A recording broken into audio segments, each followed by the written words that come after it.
سوال آپ کے سامنے ہے کہ معصوم کے زمانے میں معصوم کے زمانے سے ہماری کیا مراد ہے؟ ہماری یہ مراد ہے کہ معصوم جو ہے وہ 12ویں آقا کی طرح جو ہے وہ پردہ غیبت میں نہ ہوں، اور ان کا رابطہ جو ہے وہ ہر کسی سے ممکن ہو سکتا ہو۔ اور یہ جو غیبت کا زمانہ چل رہا ہے، اس کے مقابلے میں ہم کیا کہتے ہیں؟ معصوم کے حضور کا زمانہ، کہ جب معصوم کیا ہے پردہ غیبت میں نہیں تھے۔ تو اس وقت یہ سوال پیدا ہوتا ہے کہ کیا اس وقت بھی جو غیر معصوم راوی اور غیر معصوم فقہا تھے، ان کی تقلید کی جاتی تھی یا تقلید نہیں کی جاتی تھی؟ یہاں پہ سب سے پہلے سمجھنا ضروری ہے کہ تقلید کا مطلب کیا ہوتا ہے۔ تقلید کا مطلب یہ ہوتا ہے کہ دینی معاملے میں آپ نے کیا کرنا ہے اور کیا نہیں کرنا، اس کے لیے آپ کسی کے فتویٰ کے اوپر عمل کر لیں۔ کسی کے فتویٰ کے اوپر اگر آپ عمل کریں گے تو یہ کیا ہو جائے گی؟ تقلید ہو جائے گی۔ یعنی فقہی کتابوں میں لکھا جاتا ہے کہ التقلید هو العمل على فتوى المجتہد۔ تقلید کیا ہے؟ کسی مجتہد کے فتوے کے اوپر عمل کرنا، اسے ہم تقلید کہتے ہیں۔ اس کے مقابلے میں کیا ہے کہ آپ خود تحقیق کریں، خود تحقیق کریں، جستجو کریں کہ کیا احادیث ہیں، کیا قرآن مجید کی آیات ہیں، ان کے اندر ناسخ منسوخ کیا ہے، عام خاص کیا ہے، مطلق مقید کیا ہے۔ خود تحقیق کریں اور ایک حکم شریعت کو تلاش کریں اور اس تک پہنچ جائیں، تو یہ کیا تحقیق ہے، یہ جستجو ہے، یہ جو ہے وہ کوشش کرنا، ایفرٹ کرنا اور اجتہاد ہے۔ اس کے مقابلے میں کیا ہے کہ آپ خود کوشش نہ کریں۔ جن لوگوں نے کوشش کی ہے، جن لوگوں نے ایفرٹ کی ہے، اپنی زندگی جو ہے وہ اس کام پہ لگائی ہے، آپ ان پہ بھروسہ کریں اور آپ ان سے حکم شرعی معلوم کر لیں۔ حکم شرعی معلوم کر لیں یعنی آپ ان سے فتویٰ کیا معلوم کر لیں۔ پچھلے جمعے کی جو نشست میں ہم نے گفتگو کی تھی اور مومن کی خدمت میں ہم نے یہ بیان کیا تھا کہ کسی بھی روایت میں، کسی بھی ایک روایت میں یہ بات ذکر نہیں ہوئی کہ فتویٰ دینا حرام ہے۔ جہاں پر بھی ذکر ہوا ہے وہاں پہ یہی ذکر ہوا ہے کہ بغیر علم کے جو فتویٰ دینا ہے، بغیر ہدایت کے جو فتویٰ دینا ہے، بغیر ناسخ منسوخ کی معرفت کے، بغیر عام خاص اور مطلق مقید کے معرفت کے، وہ فتویٰ دینا کیا ہے؟ ہلاک ہے۔ وہ فتویٰ دینا حرام ہے، ہلاکت ہے اور گمراہی ہے۔ لیکن جو علم کی بنیاد پہ فتویٰ دیا جاتا ہے، وہ فتویٰ کہ جس کا جو پیچھے ماخذ ہے، جس کا جو پیچھے مصدر ہے، جس کے پیچھے جو دلیل ہے وہ قرآن ہو اور 14 کا فرمان ہو، تو یہ والا جو فتویٰ دینا ہے یہ کیا ہے؟ حرام نہیں ہے، بلکہ یہ چیز کیا ہے؟ معصوم کے زمانے سے کیا رائج رہی ہے۔ اب معصوم کے زمانے میں کیا ہے؟ ہمیں دو طرح کی چیزیں نظر آتی ہیں۔ ایک چیز تو کیا ہے کہ کسی کو حکم شریعت کا مسئلہ پیش آیا تو اس نے معصوم سے ملاقات کی، اور معصوم سے ملاقات کرنے کے بعد وہ ڈائریکٹ اس نے اپنے کانوں سے اور معصوم کی مبارک زبان سے اس چیز کا حل کیا دریافت کر لیا۔ یہ ایک صورتحال ہوتی تھی۔ دوسری صورتحال کیا ہوتی تھی کہ مسئلہ پیش آیا لیکن معصوم سے ملاقات ممکن نہیں ہے۔ وہ کیوں نہیں ممکن؟ کیونکہ یہ دور دراز علاقے میں ہے، یا خود جو معصوم ہے وہ ظالم جو بادشاہ ہوتے تھے ان کی وجہ سے قید میں ہیں۔ جب وہ قید میں ہیں تو اب اس کا رابطہ ممکن نہیں ہے۔ اب وہ کس طرح سے جو ہے وہ معصوم سے رابطہ کرے اور ان سے حکم شرعی معلوم کرے؟ تو یہ ایک ایسی صورتحال تھی کہ جہاں پہ معصوم سے رابطہ کرنا ممکن نہیں تھا، بالکل ایسے ہی کہ جیسے ابھی ہمارا زمانہ ہے۔ ابھی ہمارے زمانے میں بھی 12ویں آقا جو ہے وہ اسی دنیا میں موجود ہیں، ہمارے درمیان میں موجود ہیں، لیکن اللہ نے ایک نظام رکھ دیا، ایک سسٹم رکھ دیا کہ ہم انہیں پہچانتے نہیں ہیں اور ہمارا ان سے رابطہ کرنا کیا ممکن نہیں ہے۔ تو بالکل یہی صورتحال جو ہے وہ امام رضا علیہ السلام کے زمانے میں، امام جعفر صادق علیہ السلام، امام موسیٰ کاظم علیہ السلام اور دیگر بہت سارے ائمہ علیہ السلام کے زمانے میں تھی، کہ جہاں لوگوں کو جو ہے وہ اہل بیت علیہ السلام سے ملنے نہیں دیا جاتا تھا۔ تو جب لوگ جو ہے وہ اہل بیت علیہ السلام سے نہیں مل رہے اور انہیں حکم شرعی پیش آ گیا ہے، یا حکم شرعی پیش آ گیا تو اب اہل بیت علیہ السلام مدینہ میں ہیں یا عراق میں ہیں اور وہ کسی اور جگہ پہ رہ رہے ہیں، اور 2-3 مہینے لگیں گے سفر کر کے جائیں گے، تو اس صورت میں بالکل یہی صورتحال تھی جو ابھی جس صورتحال میں ہم کیا رہ رہے ہیں، کہ ہمارا بھی امام سے رابطہ کرنا جو ہے وہ ممکن نہیں ہے حکم شریع کو جاننے کے لیے، حکم شریع کی پہچان کرنے کے لیے۔ اور اس زمانے میں بھی جو ہے وہ دوسری کیٹیگری کے لوگ ایسے ہوتے تھے کہ جن کے لیے معصوم سے ڈائریکٹ رابطہ کر کے حکم شریع کو معلوم کرنا ممکن نہیں ہوتا تھا۔ تو اس صورتحال میں وہ لوگ کیا کرتے تھے؟ تو اس صورتحال میں وہ لوگ کیا کرتے تھے کہ اپنے علاقے کا جو ان کا مفتی ہوتا تھا، فتویٰ دینے والا، اس سے جا کے جو ہے وہ دینی مسائل دریافت کرتے تھے، اور اگر ان کی آپس میں لڑائی جھگڑا ہو جاتا تھا تو اس سے جا کے کیا فیصلہ کراتے تھے۔ یعنی اس زمانے میں ہر علاقے میں کیا ہوتا تھا؟ ایک قاضی ہوتا تھا، وہ قاضی دو طرح کے کام کرتا تھا. ایک کام تو یہی کرتا تھا کہ جب لوگوں کے درمیان اختلاف ہو جائے، کسی کے میراث میں اختلاف ہو گیا، کسی نے کسی کا قرضہ واپس نہیں کیا، تو ایک تو وہاں پہ وہ ان کے فیصلہ صادر کرتا تھا، اور خود جو فتویٰ دینا ہے، حکم شرعی کو بیان کرنا ہے، یہ بھی کیا اس قاضی کی کیا ذمہ داری ہوتی تھی. تو لہٰذا خود معصوم کے ہی زمانے سے یہ بات رائج تھی، یہ بات بڑے واضح طریقے سے پھیل چکی تھی کہ ہر کوئی معصوم سے ڈائریکٹ جا کے نہیں پوچھا کرتا تھا، بلکہ جو قابل اعتماد لوگ ہوتے تھے ان سے جا کے کیا ہے وہ پوچھا کرتا تھا، اور ان کی بات پہ کیا عمل کر لیتا تھا. اچھا، یہاں پہ ایک سوال جو ہے وہ آ گیا، اسی کے اوپر ہم گفتگو کر لیتے ہیں سید باقر حسین کی طرف سے، کہ تقلید کہیں بھی ثابت نہیں، صرف رجوع ہے، وہ بھی قول معصوم کی طرف. دیکھیں یہ ایک بات عجیب و غریب سی ہے کہ کہا جاتا ہے کہ جو رجوع اور تقلید میں فرق ہے. ہماری فقہی کتابوں میں رجوع اور تقلید میں کوئی فرق نہیں کیا جاتا، ایک ہی بات ہے. رجوع کا مطلب ہی کیا لیا جاتا ہے کہ فقیہ کے فتویٰ کے اوپر عمل کرنا، اور تقلید کا مطلب بھی کیا لیا جاتا ہے کہ فقیہ کے فتویٰ کے اوپر عمل کرنا. اس کو ہم کیا کہتے ہیں کہ جس فقیہ سے آپ فتویٰ لے رہے ہیں اس فقیہ کو ہم کیا کہتے ہیں؟ مرجع کہتے ہیں. مرجع کیا مطلب؟ رجوع سے ہے، یعنی جس کی طرف آپ کیا کر رہے ہیں؟ رجوع کر رہے ہیں، اس سے کیا فتویٰ لے رہے ہیں. تو ہم اپنے فقہا کو مراجع کیوں کہتے ہیں؟ مراجع اسی وجہ سے کہتے ہیں کہ ہم ان کی طرف رجوع کرتے ہیں، حالانکہ ہم ان کی تقلید کر رہے ہیں. تو تقلید اور رجوع میں فقہی کتابوں میں کوئی فرق نہیں ہے. عوام نے کوئی فرق بنایا ہوا ہو تو اس سے ہمارا کوئی لینا دینا نہیں ہے.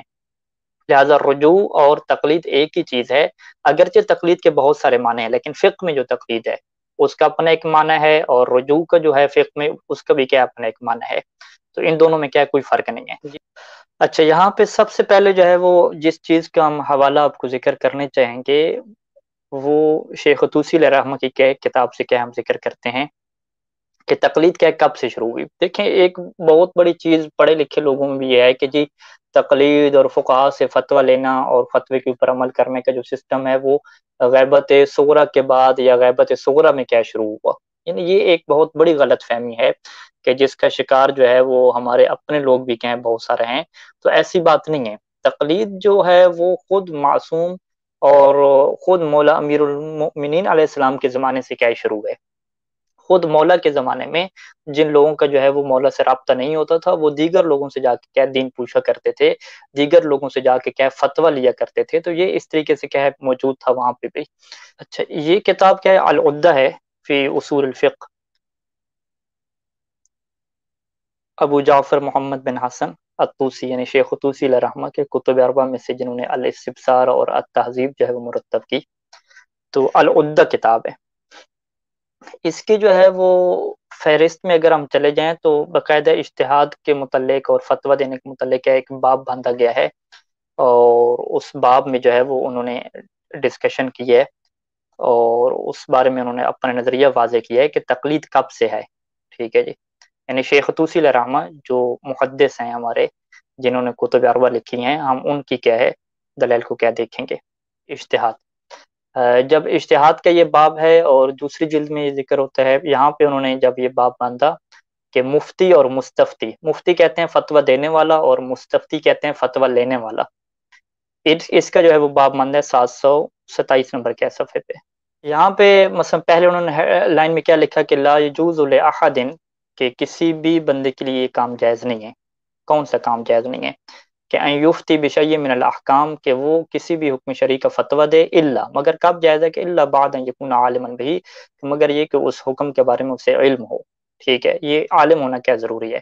اگر وہ عالم نہیں ہے، علم نہیں رکھتا، تو پھر اس کے لیے فتویٰ دینا کیا جائز نہیں ہے. پھر آگے اس کے اوپر انہوں نے گفتگو کی کہ بغیر علم کے کیا فتویٰ دینا جائز نہیں ہے، جیسا کہ گزشتہ نشست میں ہم روایات اہل بیت علیہ السلام سے کیا اس چیز کو بیان کر چکے تھے. ٹھیک ہے جی. پھر یہ فرمایا کہ ضروری ہے کہ وہ ناسخ اور منسوخ کو جانتا ہو کہ کیا چیز ناسخ ہے کیا منسوخ ہے. یہ جو مولا علیہ السلام کی حدیث ہے کہ انہوں نے ایک قاضی سے کہا تھا کہ تم فتویٰ دیتے ہو، کیا تمہیں پتہ ہے کہ ناسخ اور منسوخ کیا ہیں؟ عام، خاص، مطلق، مقید، ان ساری چیزوں کی معرفت کیا ضروری ہوتی ہے. تو یہ جو بندہ معرفت رکھے گا، اجماع کا اسے پتہ ہونا چاہیے اجماع کیا چیز ہے، اور یہ ساری چیزیں کیا ضروری ہیں. اس کے بعد جو ہے وہ انہوں نے کہتے ہیں کہ ام المستفتی، یہاں تک جو فتویٰ لینے والا ہے اس کی جو ہے وہ دو قسمیں ہیں جو لوگ فتویٰ لے کے اس کے اوپر عمل کرتے ہیں.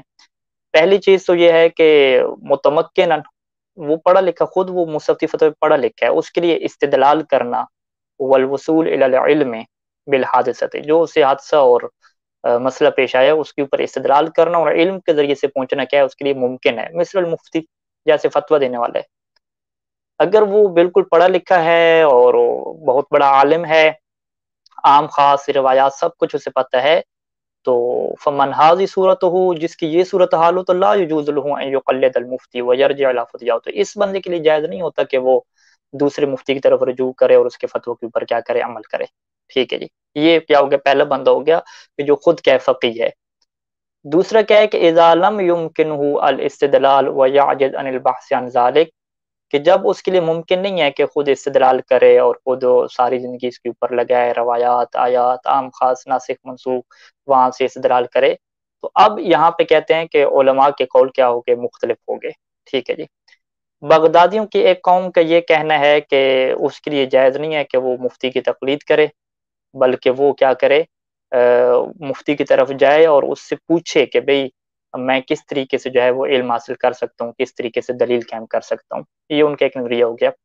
بصریوں کا نظریہ کیا ہو گیا کہ اعلان العام لا یجب علیہ الاستدلال والاجتہاد وانہ یجوز له ان یقبل قول المفتی، کہ یہ جو عام بندہ ہے، عام انسان ہے، یہ خود سے جو ہے وہ استدلال کرنے نہ بیٹھ جائے، بلکہ اس کے لیے جائز ہے کہ ان یقبل قول المفتی، کہ کسی مفتی کے قول کو کیا کرے، قبول کرے.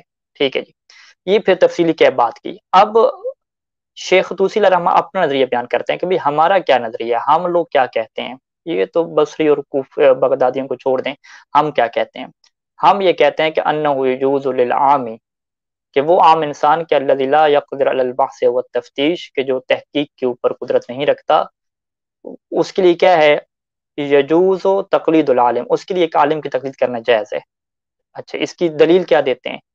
دلیل وہ یہ دیتے ہیں کہ یدل علی ذالک، اس کی دلیل یہ ہے کہ انی وجدت عامۃ الطائفہ من عہد امیر المؤمنین علیہ السلام، کہ میں نے عمومی طور پہ سب گروہوں کو یہ دیکھا ہے کہ امیر المومنین علیہ السلام کے زمانے سے لے کر الی زماننا ھذا، آج کے زمانے تک وہ کیا کرتے ہیں، یرجعون الی علمائها، وہ اپنے علماء کی طرف رجوع کرتے ہیں، ویستفتونہم فی الاحکام والعبادات، احکام اور عبادات میں ان سے فتویٰ طلب کرتے ہیں، ویفتونہم العلماء فیہا، اور علماء بھی کیا انہیں فتویٰ دیتے ہیں. ٹھیک ہے جی، علماء فتویٰ دیتے ہیں اور یہ علماء سے فتویٰ لیتے ہیں. وَيُسَوِّغُونَ لَهُمُ الْعَمَلَ بِمَا يَفْتُونَ بِهِمْ، اور علماء ان کے لیے جائز قرار دیتے ہیں کہ جو انہوں نے فتویٰ دیا ہے وہ اس کے مطابق کیا کریں، عمل کریں. یہ کام کب سے شروع ہے؟ شیخ طوسی علیہ الرحمہ فرماتے ہیں کہ یہ امیر المؤمنین علیہ السلام کے زمانے سے جو ہے وہ میں واضح طور پہ ایک بڑے طائفہ اور بڑے عمومی طور پہ سب گروہوں کو دیکھ رہا ہوں کہ یہ چیز ایک رواج بن چکی ہے.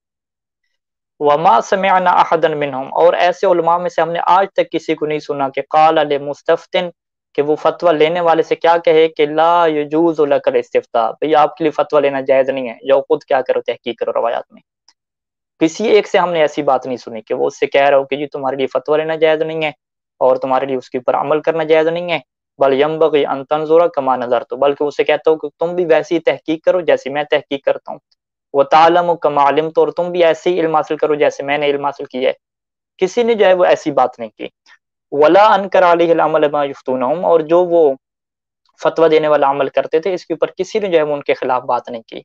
ٹھیک ہے، وقد کان منہم الخلق العظیم، اور ان میں سے بہت بڑی لوگوں کی تعداد ایسی ہے، خلق عظیم یعنی بہت بڑی لوگوں کی تعداد ان میں سے ایسی تھی کہ عاصر الائمہ علیہم السلام، کے جو خود ائمہ علیہم السلام کے زمانے میں موجود تھی، یعنی خود معصوم موجود تھے، یہ لوگ جو ہے وہ مفتیوں سے فتویٰ لے رہے ہیں، اس کے مطابق عمل کر رہے ہیں، لیکن ولم یحکى عن واحد من الائمۃ، ائمہ علیہم السلام میں سے کسی ایک امام سے بھی یہ روایت ہم تک نہیں نقل کی گئی کہ ان نکیر علی احد من هؤلاء، کہ اہل بیت علیہ السلام نے ان لوگوں کا انکار کیا اور انہیں کہا کہ یہ لوگ غلط کر رہے ہیں، اور ولا ایجاب القول بخلاف، اور انہوں نے کہا کہ نہیں جی اس کے برخلاف تم لوگوں نے کیا عمل کرنا ہے. بل کانوا یصوبونہم فی ذلک، بلکہ اہل بیت علیہ السلام کی سیرت تو یہ رہی ہے کہ انہیں اگر پتہ چلتا تھا کہ ان کے علاقے کا قاضی ہے اور انہیں جا کے فتویٰ دیتا ہے تو وہ اس کو تصویب درست قرار دیتے تھے، وہ کہتے تھے کوئی حرج نہیں ہے، ٹھیک ہے تم ایسا کرو.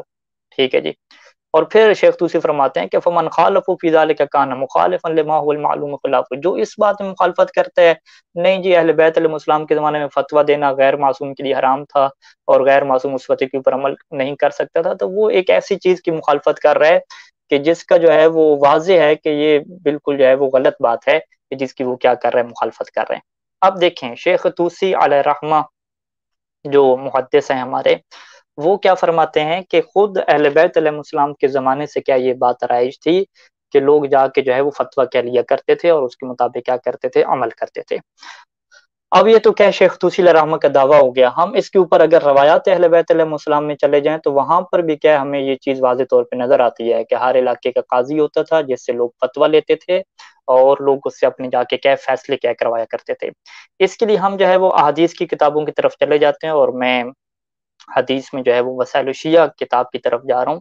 27 نمبر جو ہے وہ جلد ہمارے پاس ہے وسائل الشیعہ کی، اس میں جو ہے وہ باقاعدہ جو قاضیوں کے متعلق جو ہے وہ جب باب ایک باندھا گیا کہ قاضی حضرات ہوتے تھے ہر علاقے میں، وہ فتویٰ دیتے تھے، فیصلے صادر کرتے تھے، وہاں پہ بہت ساری روایات جو ہیں وہ ہمارے سامنے ایسی ہیں کہ جو اس بات سے پردہ اٹھاتی ہیں کہ جس کا شیخ طوسی علیہ رحمہ نے کیا دعویٰ کیا ہے کہ خود اہل بیت علیہ السلام کے زمانے میں، امیر المومنین علیہ السلام کے زمانے میں باقاعدہ مفتی حضرات ہوتے تھے اور فتویٰ لینے والے عوام ہوتے تھے اور اس کے مطابق عمل ہوتا تھا، یعنی جس کو ہم کیا کہتے ہیں اپنی زبان میں تقلید کہتے ہیں۔ وسائل الشیعہ ہے، وسائل الشیعہ میں جو ہے وہ جلد نمبر 27 ہے، عربی زبان میں جو ہے وسائل الشیعہ جو السابع والعشرون ہے، 27 نمبر جلد ہے۔ اس میں آپ آخر پہ چلے جائیں، اس کی فہرست میں آپ چلے جائیں، فہرست میں آپ وہ باب نکالیں قاضی کے جو ابواب ہیں کہ کس طرح سے جو ہے وہ اہل بیت علیہ السلام کے زمانے میں قضاوت ہوتی تھی اور لوگ جا کے حکم شرعی لیتے تھے، فتوے لیتے تھے اور یہ ساری چیزیں۔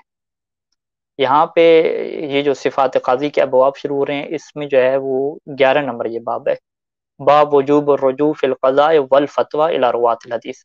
آپ کو فتویٰ لینا ہے یا قضاوت کرنی ہے، دونوں صورت میں آپ کو کس کی طرف جانا ہے، حدیث کے راویوں کی طرف۔ 136 نمبر کیا ہے یہ صفحہ ہے۔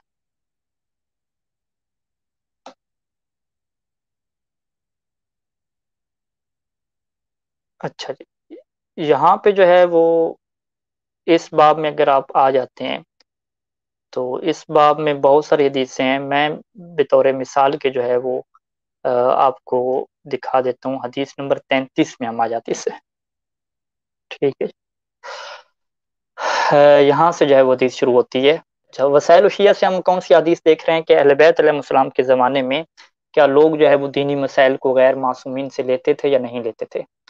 اب یہاں پہ جو ہے وہ امام رضا علیہ السلام سے ہے اور یہ سارے لوگ جو ہے وہ حدیث کرنے والے ہیں، تو اس میں آ کے راوی کیا کہتا ہے، ٹھیک ہے جی، راوی یہ کہتا ہے کہ قال قلت، میں نے امام علیہ السلام سے کہا کہ لا اکاد اصل الیک، کہ ہمارے لیے یہ ممکن نہیں ہے کہ ہم آپ تک پہنچیں، اور اسألک عن کل ما احتاج الیہ، اور جس چیز کی طرف مجھے احتیاج ہے، میں معالم دین کے جو احکامات ہیں، دینی جو مسائل ہیں، دینی مسائل میں مجھے ضرورت پڑتی ہے، تو میرے لیے ممکن نہیں ہے کہ میں ہر وقت آپ کے پاس آؤں اور آپ کے پاس آ کر میں جو ہے وہ اس کا حکم شرعی معلوم کر لوں، یہ میرے لیے ممکن نہیں ہے۔ اب دیکھیں اس کا سوال دیکھیے گا، آفا یونس بن عبد الرحمن ثقۃ، کیا یونس بن عبد الرحمن ثقہ ہے، قابل اعتماد بندہ ہے، کہ اخذ عنہ ما احتاج الیہ من معالم دینی، کہ میں اس سے جو ہے وہ جو مسئلہ مجھے پیش آئے گا میں اس سے لینا شروع کر دوں۔ دیکھیں اس سے کیا ہوتا ہے، یعنی اس کے ذہن میں یہ بات تھی کہ بھئی یہ بات تو طے ہے کہ میں نے جو ہے وہ غیر معصوم سے مسئلہ شرعی لینا ہے، لیکن اس میں پرابلم کیا تھی، اسے یہ پرابلم پیش آ رہی تھی کہ پتہ نہیں یونس بن عبد الرحمن یہ قابل اعتماد ہے یا قابل اعتماد نہیں ہے، لہٰذا اس نے یہ سوال نہیں کیا کہ میں کسی غیر معصوم کی طرف رجوع کروں یا نہ کروں، یہ سوال اس نے نہیں کیا، یعنی اس کے ذہن میں یہ بات طے تھی کہ میں نے غیر معصوم کی طرف رجوع کرنا ہے، غیر معصوم سے ہی میں نے فتویٰ لینا ہے۔ فقط اس نے سوال کیا پوچھا، اس نے تصدیق کروائی، امام سے جا کے تصدیق کروائی کہ مولا فقط مجھے آپ یہ تصدیق کر دیں کہ کیا یونس بن عبد الرحمن ثقہ اور قابل اعتماد ہے کہ میں اس سے دین لینا شروع کر دوں، تو امام نے فرمایا کہ قال نعم، بالکل تم کیا لے سکتے ہو، اس سے کوئی پرابلم نہیں ہے۔ تو اس سے کیا ہے کہ لوگوں کے ذہن میں یہ بات بیٹھی ہوئی تھی واضح طور پہ، کلیئر طور پہ، کہ ہم نے جانا تو غیر معصوم کی طرف ہے، غیر معصوم سے کیا ہم نے لینا ہے، فقط انہیں پرابلم کیا پیش آ رہی تھی کہ وہ تصدیق کروا لیا کرتے تھے، ٹھیک ہے، کہ کیا یہ بندہ قابل اعتماد ہے یا قابل اعتماد نہیں ہے، اگر وہ قابل اعتماد ہے تو اس سے کیا ہے وہ لے لیا کرتے تھے. تو لہٰذا اگر یونس بن عبد الرحمن کے علاوہ کوئی اور بھی قابل اعتماد ثابت ہو جائے تو وہ کیا ہے اس سے بھی کیا لے لیں گے, اس میں کیا کوئی مشکل نہیں ہے. اچھا, اسی کی تائید میں آپ جو ہے وہ اس سے پہلے والی روایت میں چلے جائیں, یعنی لوگوں کے علاقوں میں باقاعدہ کیا قاضی ہوتے تھے. اب یہ دیکھیے گا ان احمد بن فضل الکناسی یہ کہتے ہیں کہ قال علی ابو عبداللہ علیہ السلام, مجھ سے جو ہے وہ امام صادق علیہ السلام نے فرمایا کہ ای شیء بلغنی عنکم, کہ کوئی چیز ہے کہ جو تمہارے متعلق ہے مجھ تک پہنچی ہے. ٹھیک ہے, قلت ما ہوا, میں نے کہا کہ وہ کیا آپ تک خبر پہنچی ہے. تو امام نے فرمایا کہ بلغنی, مجھ تک یہ خبر پہنچی ہے کہ انکم اقعدتم قاضیا بالکناسۃ, کہ وہ جو کناسہ علاقہ ہے تم نے اس میں جو ہے وہ ایک قاضی اپنا جو ہے وہ بٹھا لیا ہے. تو قلت نعم, کہ میں نے کہا کہ بالکل ہم نے ایک قاضی وہاں پہ بٹھایا ہوا ہے, جعلت فداک, میں آپ پہ قربان جاؤں. رجل یقال له عروۃ القطات, اس کا نام جو ہے وہ عروہ القطات ہے. وهو رجل له حظ من عقل, وہ ایک ایسا بندہ ہے کہ عقل والا ہے, شعور والا ہے, علم والا کیا بندہ ہے. اور پھر یہاں پہ کچھ نسخوں میں کیا ہے کہ نجتمع عنده فنتکلم ونتساءل, ہم اس کے پاس جمع ہوتے ہیں, اس سے گفتگو کرتے ہیں, سوال کرتے ہیں, دین اس سے لیتے ہیں. ثم يرد ذلك الیکم, پھر اس چیز کو کیا آپ کی طرف پلٹا دیا جاتا ہے. تو قال لا باس, امام نے فرمایا کہ اس میں کیا کوئی حرج نہیں ہے. یعنی ان کے زمانے میں بھی یہ رواج تھا کہ ان کے علاقوں میں قاضی تھے جس کے اوپر انہیں اعتماد ہوتا تھا, اور اس سے وہ جا کے کیا سوال کرتے تھے, اس سے جا کے کیا ہے گفتگو کرتے تھے. ٹھیک ہے جی. اور اسی طریقے سے جو ہے وہ اسی باب میں آپ چلے جائیں کہ حدیث نمبر جو ہے وہ جی 36 نمبر حدیث بھی ایک ہے اس میں, یعنی بہت ساری حدیثیں اس میں آپ مطالعہ کر لیجئے, اردو میں نکال کر آپ کو بہت ساری چیزیں مل جائیں گی. ٹھیک ہے جی. یہ 36 نمبر حدیث میں ہم جا کے یہاں پہ دیکھتے ہیں کہ شیخ طوسی علیہ رحمہ کا کیا نظریہ تھا کہ خود اہل بیت علیہ السلام کے زمانے میں باقاعدہ یہ رواج تھا کہ لوگ جو ہے وہ فتویٰ لیا کرتے تھے غیر معصومین سے جا کے, اور اس کے مطابق کیا عمل کرتے تھے. اچھا, یہ جو ہے وہ معاذ بن مسلم النحوی کی ہے, ان ابی عبداللہ علیہ السلام قال بلغنی انک تقعد فی الجامع فتفتی الناس. ٹھیک ہے, مولا سے کیا فرماتے ہیں, بھئی مجھ تک یہ خبر پہنچی ہے کہ آپ جو ہے وہ مسجد میں بیٹھتے ہیں اور لوگوں کو فتویٰ دیتے ہیں. ٹھیک ہے, یہ کون سا فقیہ اور کون سا راوی ہے, معاذ بن مسلم ہے. مولا سے کہہ رہے ہیں کہ اچھا بھی تم نے جو ہے وہ اپنے علاقے میں یہ ذمہ داری لے لی ہے کہ تم جو ہے وہ مسجد میں بیٹھتے ہو اور لوگوں کو فتویٰ دیتے ہو. قلت نعم, تو اس نے کہا بالکل مولا میں ایسے ہی کرتا ہوں. وَأَرَدْتُ أَنْ أَسْأَلَكَ عَنْ ذَلِكَ قَبْلَ أَنْ أَخْرُجَ, اور میں چاہتا ہوں کہ جانے سے پہلے کیا ہے میں آپ سے اس کے متعلق کیا سوال کچھ کر لوں, کہ میں فتویٰ دیتا ہوں تو کچھ مشکلات کیا مجھے پیش آتی ہیں, تو میں چاہتا ہوں کہ آپ سے کیا کچھ پوچھ بھی لوں اس بارے میں. انی اقعد فی المسجد, میں مسجد میں بیٹھتا ہوں, فیجی الرجل, کوئی بندہ مجھ سے آتا ہے, فیسرنی عن شیء, مجھ سے کیا سوال کرتا ہے, مسئلہ پوچھتا ہے, مسئلہ شرعی پوچھتا ہے. فَإِذَا عَرَفْتُهُ بِالْخِلَافِ لَكُمْ أَخْبَرْتُ بِمَا يَفْعَلُ, جب میں یہ جان لیتا ہوں کہ وہ جو آپ کے خلاف ہے, یعنی اس کا تعلق مذہب تشیع سے نہیں ہے, وہ کیا ہے ہمارے خلاف بندہ ہے, تو اس کو میں وہی خبر دیتا ہوں کہ جیسے وہ لوگ کرتے ہیں, یعنی ان کی فقہ کے مطابق کیا بتا دیتا ہوں. وَيَجِيءُ الرَّجُلُ أَعْرِفُهُ بِمَوَدَّتِكُمْ وَحُبِّكُمْ, اور ایک بندہ ایسا آتا ہے کہ جو آپ کا چاہنے والا ہے, یعنی شیعہ میرے پاس آ گیا, تو فَأُخْبِرُهُ بِمَا جَاءَ عَنْكُمْ, تو میں اسے وہی خبر دیتا ہوں کہ جو آپ کی طرف سے آیا ہے. وَيَجِيءُ الرَّجُلُ لَا أَعْرِفُهُ, اور ایک تیسرا بندہ ایسا آتا ہے کہ میں اسے نہیں جانتا, وَلَا أَدْرِي مَنْ هُوَ, ٹھیک ہے, میں نہیں جانتا کہ وہ کون ہے. ٹھیک ہے, تو اس سے میں کیسا جواب دیتا ہوں, اس میں یوں کر کے جواب دیتا ہوں کہ جاء عن فلان عن کذا وجاء عن فلان کذا, کہ جی فلاں روایت میں یوں آیا اور فلاں روایت میں یوں آیا. ٹھیک ہے جی.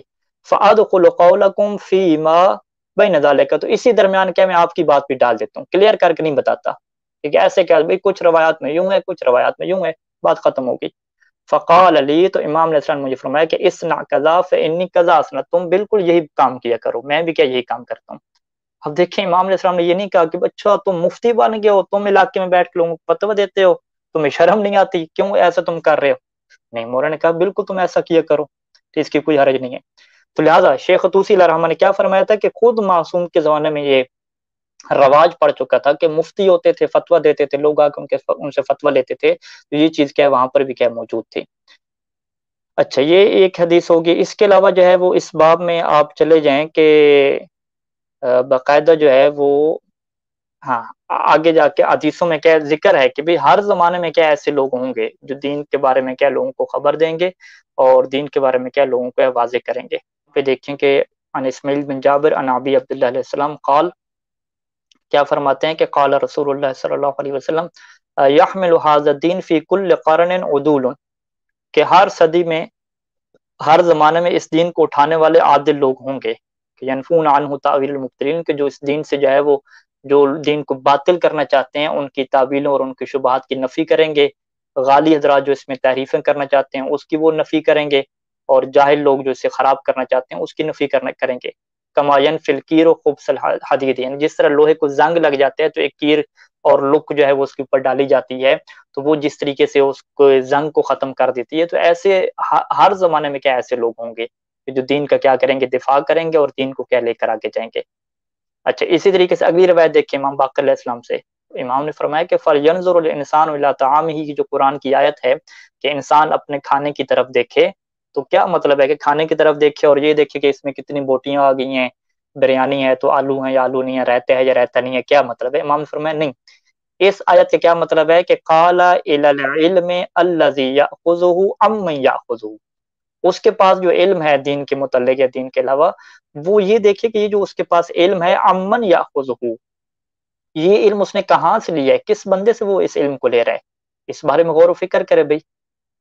تو یہ روایات بھی بتاتی ہیں کہ انسان کے لیے بہت اہم ہے کہ وہ کہاں سے کیا دین لے رہا ہے۔ اسی طریقے سے جو ہے وہ اگلی روایت بھی ہے کہ اس نے جو ہے وہ امام ابو الحسن الثالث امام علیہ السلام کو لکھا تھا کہ جی میں دینی مسائل اب کس سے پوچھا کروں، آپ سے تو رابطہ نہیں ہوتا، ٹھیک ہے، اس کے بارے میں یہ لکھا تھا۔ تو امام نے ایک قاعدہ کلیہ دیا تھا کہ فَاسْمِدَ فِي دِينِهِمَا عَلَىٰ كُلِّ مُحْسِنٍ فِي حُبِّنَا، کہ جو ہماری محبت میں بہت زیادہ آگے ہے اور ہمارے امر میں یعنی ہمارے علوم کو زیادہ جاننے والا ہے، تو فَإِنَّهُمْ كَافُوكُمَا انشاءاللہ، تو ایسے لوگ تمہارے لیے کیا کافی ہو جائیں گے، یعنی جو ہماری محبت رکھنے والا ہے، محبت میں اگلے درجے پہ پہنچا ہوا ہے، ہمارا جو امر ہے یعنی ہمارے جو علوم ہیں ان کو زیادہ جاننے والا ہے، زیادہ اس کی معرفت رکھنے والا ہے، تو یہ تو لوگ تمہارے لیے کیا کافی ہو جائیں گے، تم ان سے کیا جا کے کیا دین لے لینا۔ تو لہذا ناظرین محترم، یہ جو بات ابھی کی جاتی ہے کہ جی غیبت کے زمانے میں یہ سلسلہ شروع ہوا، تو یہ بالکل غلط اور بے بنیاد بات ہے۔ شیخ طوسی علیہ رحمہ نے کیا ہے اس کو رد کیا ہے کہ یہ ایسی بات نہیں ہے کہ یہ غیبت کے زمانے میں ایسا ہوتا تھا، نہیں، بلکہ خود معصوم کے زمانے سے، امیر المومنین علیہ السلام کے زمانے سے غیر معصوم راوی باقاعدہ موجود تھے اور وہ فتویٰ دیا کرتے تھے، لوگ کیا ان سے فتویٰ لیا کرتے تھے۔ یہاں پہ ایک مشہور روایت جیسے نجاشی نے کیا ذکر کیا ہے، اس کو میں کیا آپ کے لیے دکھانا چاہوں گا۔ ہاں، وہ ابان بن تغلب کے متعلق جو ایک روایت ہے، وہاں پہ امام باقر علیہ السلام کی کیا روایت ہے اس کے متعلق، یہ کتاب ہے میرے سامنے جی، یہ دیکھیں کتاب رجال النجاشی ہے، رجال النجاشی، اس میں جو ہے وہ ابان بن تغلب کے آپ حالات زندگی کے بارے میں چلے جائیں کہ یہ کون بندہ تھا، ٹھیک ہے جی۔ اس میں جو ہے وہ امام علی بن الحسین، امام زین العابدین علیہ السلام، امام باقر علیہ السلام، امام صادق علیہ السلام، ان سب سے روایات کی ہیں اور اس کا جو ہے وہ خاص مقام تھا، خاص منزل تھی، ٹھیک ہے جی۔ وقال له ابو جعفر، اور امام باقر علیہ السلام نے سے کیا فرمایا تھا، امام باقر علیہ السلام نے سے فرمایا تھا کہ اجلس فی مسجد المدینہ وفت للناس، کہ مدینہ کی مسجد میں بیٹھ جاؤ اور لوگوں کو فتویٰ دو۔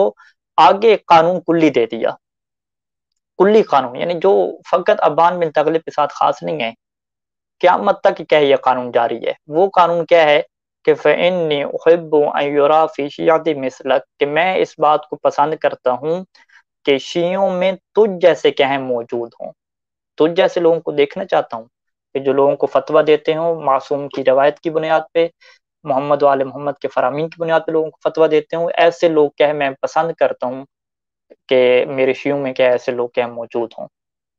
تو یہ جو ہے وہ امام باقر علیہ السلام اس سے فرما رہے ہیں۔ اسی طریقے سے نہج البلاغہ میں چلے جائیں، وہاں پر بھی کیا ہے جو کیا مدینہ کا والی تھا اس سے بھی امام علیہ السلام نے یہ لکھا تھا کہ تم کیا ہے مسجد میں بیٹھ جاؤ اور لوگوں کو کیا ہے صبح اور شام کیا ہے فتوی دیا کرو۔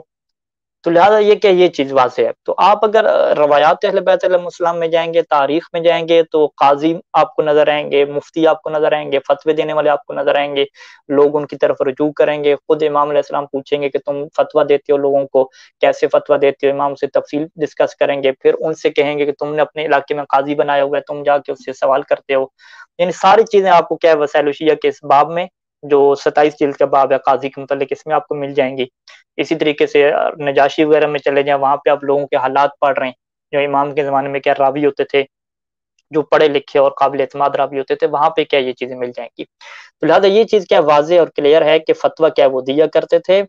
اب یہاں پر جو ایک بات ہے کہ جس سے جو ہے وہ اللہ یاری نے کیا ہے اس کے دفاع میں ایک جواب کے طور پہ ذکر کیا ہے. وہ کہتے تھے یہ فتویٰ دیتے تھے لیکن فتویٰ کیا ہوتا تھا, فقط روایت ہوتی تھی بس, روایت کے علاوہ وہ کچھ نہیں بیان کرتے تھے. یعنی اس کے مطابق فتویٰ دینے کا مطلب کیا ہے کہ فتویٰ اور روایت دونوں ایک ہی چیز ہیں, ٹھیک ہے.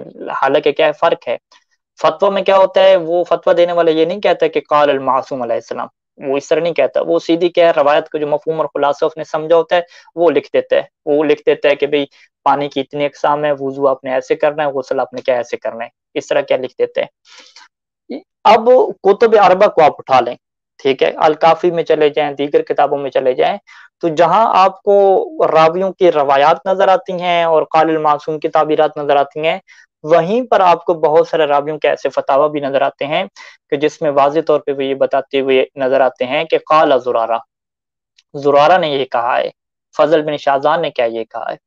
تو انشاءاللہ جو ہے وہ ٹائم کافی ہو چکا ہے, تو ہم اگلے پروگرام میں جو ہے وہ آپ کو جو ہے وہ یہ چیزیں دکھائیں گے. یعنی اگلے پروگرام میں ہم آپ کو کیا دکھائیں گے کہ کتب اربع میں جو ہے وہ معصوم کے زمانے کے جو راوی ہیں انہوں نے فتاوی کون کون سے دیے ہیں. فتاوی کیا مطلب یہ نہیں ہے کہ انہوں نے روایت بیان کی ہے, نہیں, انہوں نے سیدھا کیا لوگوں کو آ کے فتویٰ بیان کر دیا. الکتاب المیراث میں کیا اس کی بہت زیادہ آپ کو مثالیں ملتی ہیں کہ میراث کے جب مسائل پیش آتے تھے تو وہ ایسا نہیں ہے کہ قرآن کی آیت پڑھ دیں یا روایت کو بیان کر دیں, وہ باقاعدہ کیا بتاتے تھے, کبھی تمہارا 2 حصے ہیں, تمہارے 3 حصے ہیں, تمہارے 4 حصے ہیں, یوں کر کے ان کو بیان کر دیتے تھے. جس سے ہم کیا کہتے ہیں کہ معصوم نے جو کلی قانون دیے ہیں اس کو اپلائی کر کے, اس کی تطبیق کر کے کیا لوگوں کو سمجھا دیتے تھے. تو یہ کیا ہے وہ چیزیں تھیں.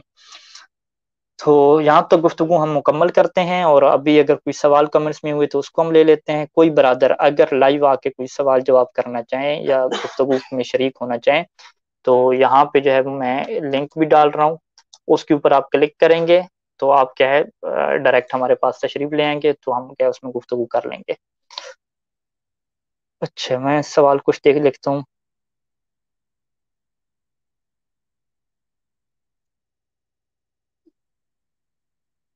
اچھا, یہ جو ہے وہ طاہر عمران کا یہ سوال ہے کہ بھی معصوم سے رجوع کرنا چاہیے. بالکل اچھی بات ہے, اگر آپ کا امام زمانہ علیہ السلام سے رابطہ ہے تو آپ امام زمانہ سے رجوع کیجئے. چھوڑیں یہ جو محدثین نے کتابیں لکھی ہیں, حدیث کی کتابیں لکھنے والے شیخ طوسی, شیخ صدوق علیہ الرحمہ, علامہ مجلسی, شیخ الرحملی, یہ تو سارے غیر معصوم ہیں. پھر راوی زرارہ, ابو بصیر, یہ بھی سارے غیر معصوم ہیں. یہ تو بہت اچھی بات ہے کہ ہم ڈائریکٹ جو ہے وہ معصوم سے پوچھیں. ہم نے وضو کیسے کرنا ہے, نماز کیسے پڑھنی ہے, میراث کیسے تقسیم ہوگی, نکاح کیسے کرنا ہے, طلاق کے کیا احکام ہیں, خلوع کے کیا احکام ہیں, اور قبر کیسے بنانی ہے, کفن کیسے دینا ہے, میت جل گیا تیمم کیسے دینا ہے, قبر میں جو ہے وہ بعد میں پتہ چلا غصبی جگہ پہ آپ اس کا کیا کرنا ہے, ساری چیزیں جو ہے وہ آپ اہل بیت علیہ السلام سے پوچھ لیں. خرید و فروخت کیا کام ہے, قسطوں پہ چیزیں ہیں, وہ معصوم سے آپ ڈائریکٹ پوچھیں تو یہ تو اور اچھی بات ہے. لیکن ہمیں روایات اہل بیت علیہ السلام ایسی ملتی ہیں کہ لوگ جا کے بعض وقت معصوم سے پوچھا کرتے تھے اور معصوم نے کہتے تھے کہ جاؤ غیر معصوم سے پوچھو. ایسی مثالیں بھی کیا ہمیں ملتی ہیں.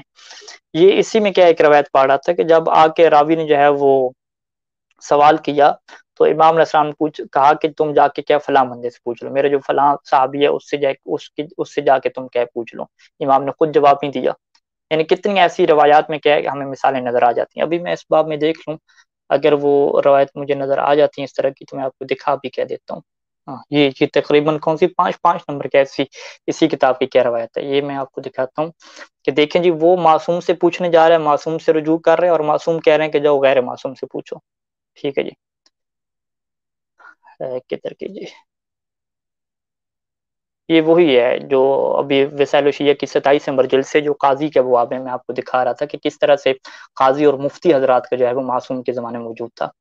اب یہاں پہ دیکھیے گا کہ اسماعیل بن فضل الہاشمی قال, وہ کہتا ہے کہ سألتو ابا عبداللہ علیہ السلام عن المتع, کہ میں نے امام صادق علیہ السلام سے متع کے متعلق سوال کیا, بتائیں جی متع حلال ہے یا حرام ہے. فقال, امام علیہ السلام نے فرمایا کہ الق عبد الملک بن جری, کہ تم ملاقات کرو عبد بن جری سے, فسلہ, اور اس سے جا کے پوچھو. ٹھیک ہے جی. اب آپ کیا کہہ رہے ہیں کہ معصوم کی طرف رجوع کرنا چاہیے. معصوم کی طرف بندہ رجوع کرنے جا رہا ہے اور معصوم کیا کہہ رہے ہیں کہ لو جی عبد الملک بن جری سے جاؤ اور اس سے جا کے سوال پوچھو, مجھ سے کہنا پوچھو. امام نے خود جواب بھی نہیں دیا. ٹھیک ہے جی. اب یہاں پہ جو ہے وہ کہتے ہیں کہ امام کہتے ہیں کہ کیوں, فإن عنده منها علما, کیونکہ اس کے پاس اس کے بارے میں علم موجود ہے, وہ جانتا ہے. اس کے پاس علم ہے، لہٰذا جس کے پاس علم ہے وہ عالم ہو گیا، لہٰذا تم اس سے جا کے پوچھو۔ اب وہ کہتا ہے کہ فلقیت، میں اس سے ملا، فعمل علیہ شیئا کثیرا، اس نے پھر مجھے بہت ساری چیزیں لکھوائیں بھی صحیح اس کے حلال ہونے کے متعلق، ٹھیک ہے، اور اس طریقے سے ساری چیزیں کیا ہے میں نے اٹھائی، پھر میں وہ ساری چیزیں لکھی ہوئی امام صادق علیہ السلام کے پاس لے آیا، اور امام کو ابھی اس نے تو یہ جواب دیے اور میں نے لکھ بھی لیے ہیں یہ جواب، ٹھیک ہے۔ تو قال، امام نے فرمایا کہ صدق، اس نے بالکل کیا سچ بولا ہے، اور وہ اقر بھی، اور امام نے کیا اس کا اقرار بھی کیا۔